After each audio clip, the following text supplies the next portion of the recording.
An open letter to Walter E. Block. Hans-Hermann Hoppe. LewRockwell.com. January 31, 2024. Breaking up with a person you have known for more than 30 years, with whom you have participated in countless conferences and co-authored a couple of articles, even if only in the somewhat distant past, is nothing done lightly. It is even harder, if one shares with this person a common standing as a public intellectual and both our names are mentioned frequently in one breath as prominent students of the same teacher, Murray N. Rothbard, and as leading intellectual lights of the modern libertarian movement founded by Rothbard. But then, in this position, it becomes near imperative to always stay on guard and take notice if a person closely associated with your own name goes astray and falls into serious error, and you may be compelled to publicly distance and disassociate yourself from this person in order to protect your own personal and intellectual reputation, along with Rothbard's and that of the entire libertarian intellectual edifice. Such is the case with Walter Block.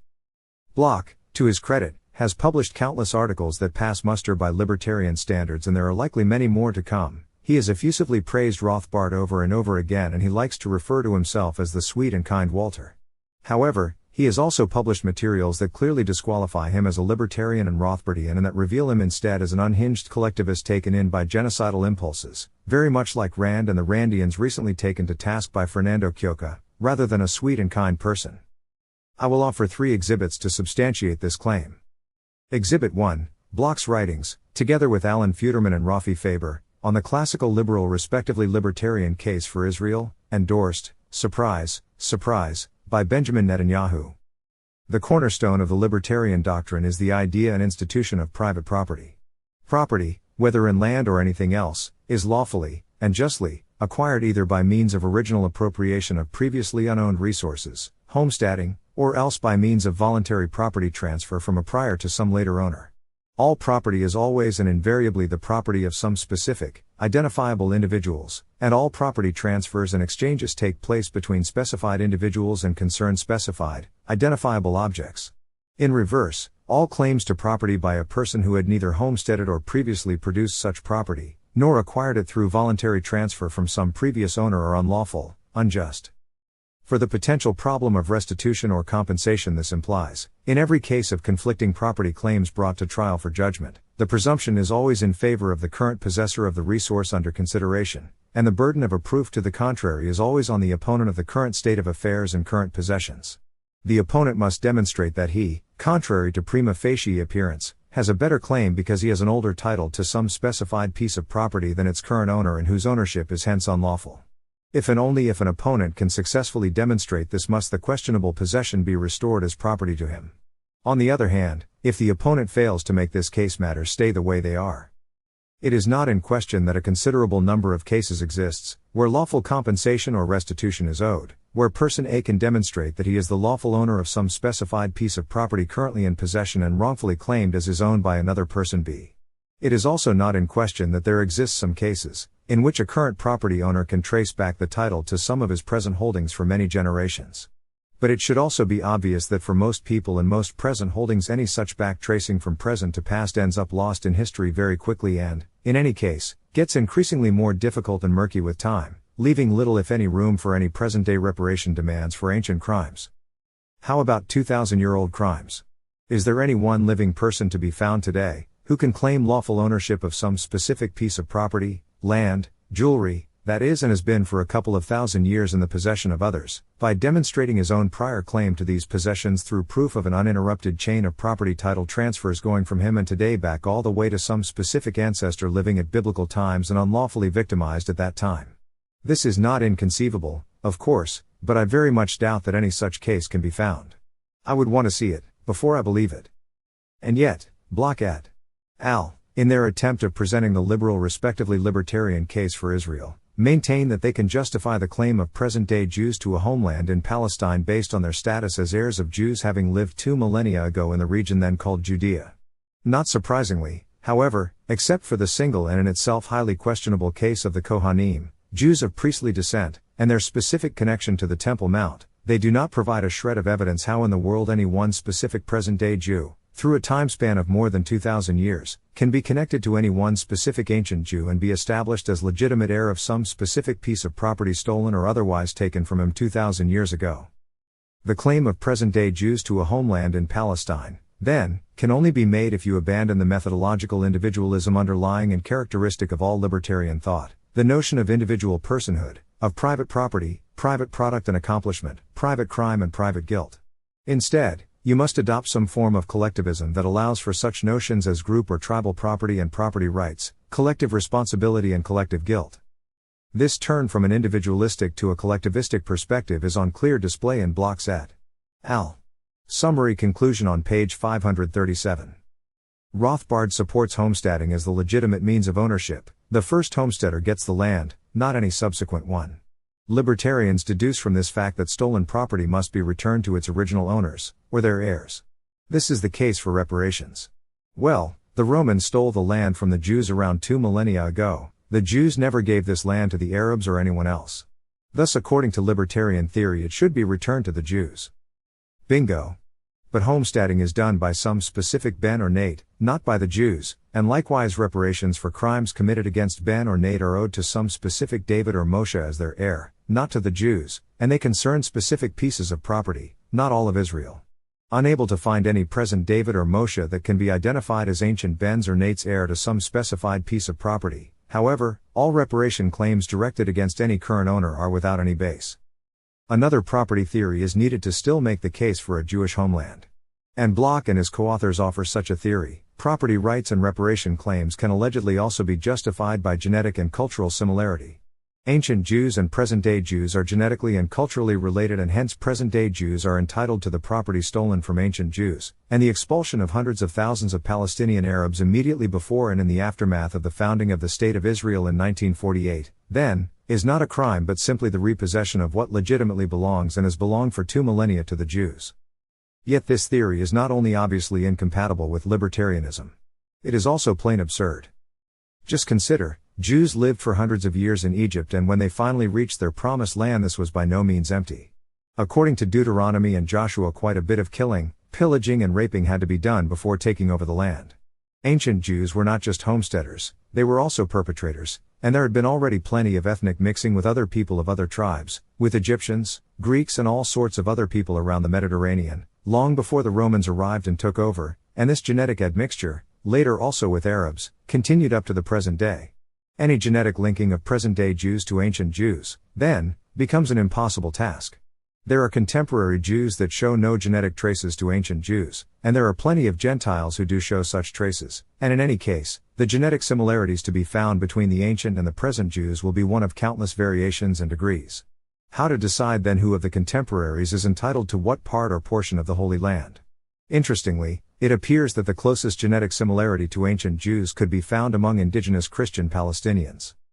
Moreover, what if this fanciful new theory of property acquisition and inheritance via genetic similarity were generalized to all tribes and ethnicities?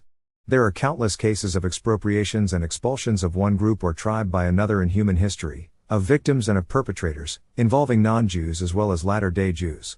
How about every group of present descendants of some historical victim group demanding the restitution of assets currently held by the members of another group or tribe on account of the fact that such assets had been stolen from one's ethnic forebears some time way back in history, whether by the group of present owners or any other group? The result would be legal chaos, interminable strife, conflict and war. If this collectivistic nonsense is not enough to disqualify Bloch as a libertarian, the following exhibit, demonstrating its monstrous consequences, should remove even the slightest remaining doubt that he is anything but a libertarian, a Rothbardian or a sweet and nice person. Exhibit 2, this is a recent editorial by Bloch, again co-authored with Futerman, originally most prominently published, although behind a paywall, by one of the most establishment papers, the Wall Street Journal, what a surprise, and subsequently easily accessibly reprinted on Bloch's own newsletter on October 12, 2023. It is titled The Moral Duty to Destroy Hamas.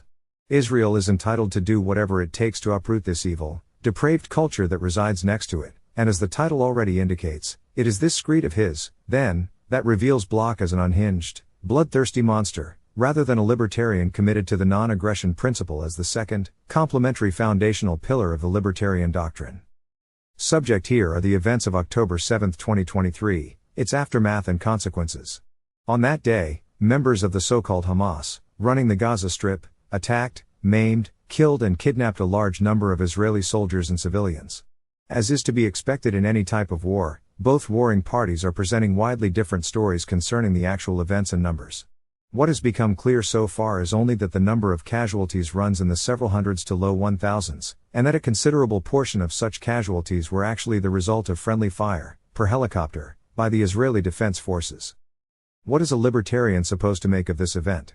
First, he must recognize that both Hamas and the State of Israel are gangs financed and funded not by voluntary membership contributions but by extortion, taxation, confiscation and expropriation. Hamas does so in Gaza, with the people living in Gaza, and the State of Israel does it with the people living in Israel as well as the Palestinians living in the West Bank. Gaza is a tiny, poor and densely populated territory, and Hamas is accordingly a small, low-budget gang, with only some ragtag army and little and mostly low-grade weaponry. Israel is a much larger, significantly more prosperous and less densely populated territory, and the State of Israel, subsidized long-lastingly and heavily by the world's mightiest and wealthiest of all gangs, the USA, is a big and high-budget gang, with some large, well-trained professional army, equipped with the most sophisticated and destructive weaponry available, including atomic bombs. The older one of these two fighting gangs is the State of Israel, itself established only recently, in 1948, by mostly European Jews of Zionist persuasion, and by means of intimidation, terrorism, war and conquest directed against the then-present, and for many centuries before, mostly Arab residents of the region of Palestine. And it was also by means of intimidation, terrorism, war and conquest, then, that the explicitly Jewish State of Israel was successively expanded to its present size. Hundreds of thousands of Arabs were uprooted, expropriated and expelled from their homes and turned into refugees as a result, and large numbers of these victims or their direct heirs are still in possession of valid title to land or other properties now in possession of the State of Israel, the Israeli Land Authority, and its Jewish citizens. At best, only a meager 7% of the present Israeli territory was regularly acquired or purchased by Jews before 1948, and could thus be claimed as legitimate Jewish property. Hamas, on the other hand, is one of several Arab resistance movements, parties and gangs formed in reaction to the Israeli Jewish takeover and occupation of Palestine. Founded originally in 1987, and since 2006 in control of the Gaza Strip, which was and still is subject to a rigorous land, air and sea blockade by Israel and hence frequently referred to by knowledgeable observers as an open-air concentration camp, Hamas is committed to the reconquest of the lost territories, including by means of violence and acts of terror such as on October 7.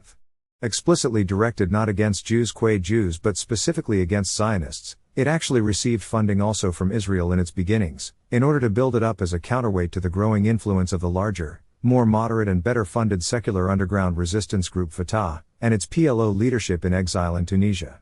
As Fatah and the PLO were put in charge of some parts of the West Bank and Gaza as part of the peace process that started in 1993, the more militant and Islamic fundamentalist Hamas relative intransigence became a useful tool for the increasingly influential extremist Israeli factions which sought to derail the peace process, and succeeded in doing so by increasing their building of Jewish settlements that split up the West Bank into non-contiguous open-air prisons controlled by Israel, rendering a Palestinian state essentially impossible.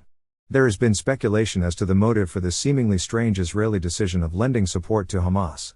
Quite plausibly, because events such as those of October 7 can and are indeed currently being used by Israel as a dramatic proof and public demonstration of its long-held contention that there can never be any two-state solution to the Israeli-Palestinian problem, and Israel, for the sake of regional peace, must be still further expanded and restored as one single state to its alleged original, biblical size. In any case, then, before this background, how is a libertarian to react and evaluate the 10/7 events? First off, he would want to wish the pox on the leadership of both gangs and on all gang leaders of foreign states that have lent and continue to lend support to either one of the two warring gangs with funds stolen from their own subject population. As well, he would acknowledge that the Hamas attack on Israel was no more totally unprovoked than the Russian attack a little while ago on the Ukraine. The attack on Israel was definitely provoked by the conduct of its own political leadership, much like the Russian attack on the Ukraine had been provoked by the leadership of the Ukraine. And he would not fail to note also that in both cases, that of Israel as well as that of the Ukraine, their provocations had been encouraged, backed up and supported big time by the predominantly Jewish neocon gang leadership in charge of the US government. Apart from this, there is little a libertarian can do except raise his voice in favor of peace, talks, negotiations and diplomacy. The Hamas leadership should be accused for having brought about through its terrorist actions the danger of some massive retaliation by a militarily far superior and more powerful enemy gang, the State of Israel.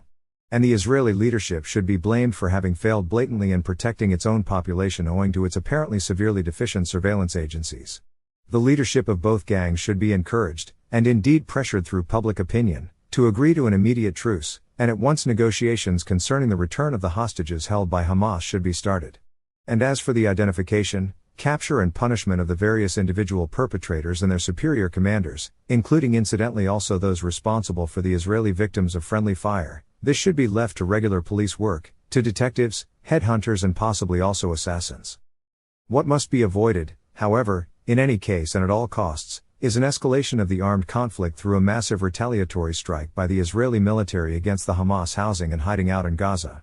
This even more so, because Israel, with some 10 million inhabitants, including a minority of some 2 million Arabs, is surrounded exclusively by some less than friendly or even openly hostile neighboring states with a total population counting in the hundreds of millions, and any escalation of the conflict between Israel and Hamas may well expand and degenerate into an all-out war, engulfing the entire region of the Near and Middle East. But this is precisely what Bloc et al. Are demanding. Based on their collectivistic theory of inheritance presented in Exhibit 1 and the alleged historical right of the Jews to a homeland in Palestine derived from this theory, Bloc, in response to the events of October 7, advocates an all-out attack by Israel on the Hamas hiding out in Gaza, and while we do not know if Netanyahu has read Bloc's piece in the Wall Street Journal, Israel, under his leadership, has exactly done what Bloc has been asking for. Leaving Bloc's sketchy, characteristically one-sided remarks on the history of modern Israel and the region aside, which could have come directly from the Israeli Ministry of Propaganda, and that show himself completely oblivious to the genocidal impulses openly expressed by several leading members of the mighty Israeli military and government, all the while making much hay out of the reciprocal sentiments on the side of the, comparatively speaking, almost powerless Hamas leadership. This, in this own words, are Bloc's demands, with my italicized comments interspersed in parentheses. The West needs to understand that to defend human life and dignity, it isn't enough to claim to side with Israel. It needs to understand what this means: total, unrestricted support. Does such support also include taxes forcibly taken by the various gang leaders in charge of Western states from their own population? That is nothing less than allowing this beleaguered country to defend itself fully. To recognize that Hamas needs to be destroyed for the same reason and by the same method that the Nazis were. Does Nazis refer to all Germans living in Germany at the time, including all non-Nazis, Nazi opponents, and all German babies and children? And does the method of their destruction include also the carpet bombing of entire cities such as Dresden, filled with mostly innocent civilians? Israel is entitled to do whatever it takes to uproot this evil residing next to it. How about Israeli Jews opposed to war? Silence them, too, whatever it takes? And, more important, that once it begins to proceed in that direction, it won't be demonized for defending that which is the core of Western civilization. Does this core also include the sort of apartheid practiced in Israel? And which its enemies hate the most, the love of everyone's right to human life, dignity and happiness. In other words, it needs to support a complete, total and decisive Israeli victory. If this implies an overwhelming, unprecedented use of military force, so be it. Hamas is and will be responsible for any civilian casualties. Cause and effect. They created their own destruction, and its consequences. So, there is no need whatsoever to distinguish between members of Hamas and inhabitants of Gaza generally. They all, including all babies and children, are indiscriminately guilty, part of a depraved culture and a collective evil that must be rooted out once and for all? How about dropping an atomic bomb on Gaza, then, as the US did about 80 years ago on the civilian population of Hiroshima and Nagasaki as collective punishment for the crimes committed by the Japanese government gang? Mere victory isn't enough. Israel has won every war it ever fought. This time, the triumph must be so thorough and conclusive that there will never be any other war for this country. Haven't we heard this before, the war to end all wars? Israel has a moral right to finish the job, and the West has a moral duty to support it. Let Israel do whatever it must to finish this war in the fastest way possible, with the minimum civilian and military casualties on its side. How considerate, and totally meaningless, even shameful, after everything said to the contrary before about the irrelevance of civilian casualties. The consequences of this lie on the group that initiated the causal sequence, the one that must be completely destroyed, Hamas. Whatever these outpourings of Blocs are, they have nothing whatsoever to do with libertarianism. In fact, to advocate the indiscriminate slaughter of innocents is the total and complete negation of libertarianism and the non-aggression principle. The Murray Rothbard I knew would have immediately called them out as unhinged, monstrous, unconscionable and sickening and publicly ridiculed, denounced, unfriended and excommunicated Bloch as a Rothbardian. Indeed, unforgivably, with his Wall Street Journal piece, Bloch has made a contribution to the horrors actually following the events of October 7 and still unfolding. The near-complete destruction of Gaza and its reduction to little more than some huge pile of rubble and a vast field of ruins, the slaughter of tens of thousands of innocent civilians by the Israeli military, and the continuous widening of the armed conflict, including by now also the Lebanon and Yemen, and of the Israeli leadership egged on in this endeavor by its neocon compatriots in the US, to further include as a target for destruction also the Iran, as Israel's alleged deadly archenemy. Incidentally, Bloch's supplementary reason given for his categorical "we must all stand with Israel" position, Israeli government leadership and all, is also faulty and implies a betrayal of the non-aggression principle. Essentially, it boils down to this: the Jews in Israel have made more and better use of the territory under their control than the Arabs made or are currently making with the territories controlled by them, and hence, the Jews have a better claim to some territory in dispute than the Arabs do. This reasoning is actually quite popular. However, even if the first part of this statement is accepted as true, the second part does not follow from it. Otherwise, every man of proven success would be permitted to take the property of any long-proven loser, which can hardly be reconciled with the libertarian non-aggression principle. Even losers have a right to life, property, and the pursuit of happiness. If that is not already more than enough to forever disqualify and discredit Bloch as a libertarian, he manages to top it off in some short final exhibit that reveals him as a man without sense of measure and proportion. Exhibit 3, this concerns Bloch's reply to a short piece by Kevin Duffy, contrasting a passage taken from Rothbard's For a New Liberty, a libertarian manifesto, with a passage from the just quoted screed of Bloch's in the Wall Street Journal, and concluding that both are obviously incompatible and impossible to reconcile. Bloch's response can be found here. Remarkably, in his reply, he does not even try to provide further reason for his advocacy of total, unrestricted war, not surprisingly, as that would mean trying to defend what is absolutely, truly and genuinely indefensible. Instead, he evades the direct challenge and then quickly digresses into some entirely different and unrelated subject matter. Libertarians are not pacifists, and indeed, Rothbard, as Bloch excusingly notes, was not opposed to all war. But conspicuously, Bloch then fails to say that the wars Rothbard considered possibly or potentially justified had nothing whatsoever in common with the sort of war actually proposed by him. What Rothbard had in mind was defensive violence used by secessionist movements against some central occupying powers trying to prevent them by means of war from leaving, i.e., something obviously a world apart from the total war advocated by Bloch. Yet in stating that Rothbard does not at all oppose war, Bloch tries to create the deceptive impression that his deviation from Rothbard, then, is merely a minor one, only a matter of degree. Various deviations from Rothbard, he then continues, have been suggested or proposed before by other authors. And he cites, and links, to this effect several contributions of his own, of Joseph Salerno, of Peter Klein and also of myself, and notes that none of these has led to the exclusion of any one of them as Austro-libertarians, nor would Rothbard himself have excluded them as such on account of these writings. Indeed, Rothbard embraced some of these deviations, such as mine, for instance, and he may well have seriously considered the others. Such then, Bloch claims, should also be the appropriate reaction to his deviationist position on the war question, and such also, he believes, would have been Rothbard's personal reaction upon reading his Wall Street Journal piece. Grotesque. If anything, this assessment of Bloch's only indicates that he has lost any sense of measure and proportion. None of the other deviationist writings mentioned by him in comparison to and as an excuse and justification for his own deviationist position on the war question is, or can be interpreted by any stretch of the imagination as a break with or renunciation of the fundamental principles of the Austro-libertarian intellectual edifice. But his call for total and unrestricted war and the indiscriminate slaughter of innocent civilians is actually the complete and uninhibited rejection and renunciation of the non-aggression principle that constitutes one of the very cornerstones of the Rothbardian system. To believe that Rothbard would have given serious consideration to his Wall Street Journal piece is simply ridiculous and only indicates that Bloch's understanding of Rothbard is not nearly as good as he himself fancies it to be. The Rothbard I knew would have denounced the piece in no uncertain terms as monstrous and considered it an unforgivable aberration and disgrace.